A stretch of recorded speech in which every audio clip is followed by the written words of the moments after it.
Assalamualaikum warahmatullahi wabarakatuh. Perkenalkan, nama saya Afifah Intan Fauzia, NIM 14014222446. Saya di sini akan menjelaskan dan menjawab pertanyaan untuk tugas UTS. Yang pertama yaitu, apa pelajaran terpenting yang bisa diambil dari video terlampir? Menurut saya, pelajaran penting yang dapat diambil adalah indahnya berbagi dan indahnya toleransi. Kita tidak pernah rugi jika kita berbagi, karena sesungguhnya rezeki tersebut akan kembali kepada kita, bahkan lebih dari yang kita bagikan. Seperti dalam video tersebut, bapak tersebut beragama non-muslim dan beliau makan bersama dengan orang-orang muslim, dan karena bapak tersebut tidak memiliki uang yang cukup, sehingga bapak tersebut makan hanya dengan tempe, dan itu pun terjatuh tempenya. Lalu orang-orang muslim di sekitar yang duduk bersama dan makan bersama bapak tersebut memberikan sebagian lauknya kepada bapak tersebut. Dari situ kita melihat indahnya toleransi dan berbagi.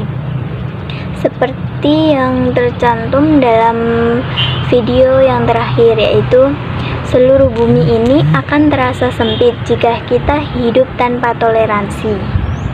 Namun jika hidup dengan cinta, meskipun sempit, kita akan bahagia. Yang kedua yaitu, coba buat hasil ijtihad di era disrupsi seperti sekarang ini. Ijtihad dapat dikatakan sumber hukum ketiga setelah Al-Quran dan hadis. Ijtihad hanya bisa dilakukan oleh ahli agama. Ijtihad adalah penafsiran yang menerapkan penalaran hukum sesuai syariat Islam. Di setiap periode harus ada seseorang atau sejumlah orang yang mampu berperan sebagai mujtahid. Fungsi ijtihad sebagai sumber hukum adalah untuk mendapatkan sebuah solusi jika ada suatu masalah yang harus ditetapkan hukumnya, akan tetapi tidak ditemukan jelas di Al-Quran atau hadis. Contoh ijtihad di zaman sekarang yaitu hukum Islam mengenai pasangan yang membutuhkan bayi tabung. Hal ini diperbolehkan dengan beragam syarat yang mengiringi. Yang ketiga yaitu, apakah nafsu harus dibesarkan atau dikecilkan perannya, atau sebaiknya bagaimana? Hawa nafsu bermakna keinginan atau dorongan hati yang kuat untuk melakukan perkara yang tidak baik. Jika nafsu dibesarkan, maka takwa kita akan mengecil. Akan tetapi, langkah terbaik yaitu mengendalikan hawa nafsu, bukan melawan hawa nafsu.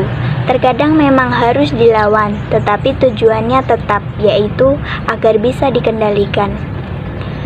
Bukan dibesarkan atau dikecilkan, akan tetapi dikendalikan. Sebagai contoh, nafsu makan. Apabila nafsu makan dibesarkan, akan berdampak buruk bagi diri kita. Begitu juga, jika nafsu makan dikecilkan, maka tubuh kita akan kekurangan hal-hal yang dibutuhkannya. Solusi terbaik yaitu dengan mengendalikannya. Apabila nafsu makan dikendalikan dengan baik dan terurus, maka akan memberi tenaga bagi kita untuk beribadah dan beraktivitas lainnya. Yang keempat yaitu poligami atau monogami. Mana yang paling afdol? Perkawinan yang ideal, afdol, dan asli menurut perintah agama dan umum adalah perkawinan tunggal atau monogami.